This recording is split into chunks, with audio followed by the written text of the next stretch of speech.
సమస్యల్ని ఎవరు ఎలుగు తీస్తారు? పట్టుమని వేళ్ళ మీద లెక్క పెట్టే మంది లేరు ఇయ్యాల. సమస్యలు చూపించేవాళ్ళు ఆడికే అతలాకుతలం అయిపోతున్నారు. ఇవాళ యూరియాకేమో ఏమీ లేదు, అంతు లేదు పొంతు లేదు. ఎవరైనా తెస్తారా, మాట్లాడతారా? ఆ లైన్లో పోయి ఒక మంత్రి, ఒక ఎమ్మెల్యే, ఒక భరోసా ఇచ్చేవాళ్ళు ఒక్కరు ఉన్నారా అధికార పార్టీ నుంచి?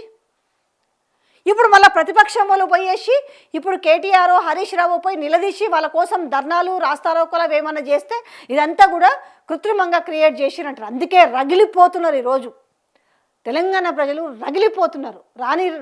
రేపు ఎలక్షన్ రాకపోతారా, మీ సంగతి మేము చూడకపోతాం అన్నట్టున్నారు.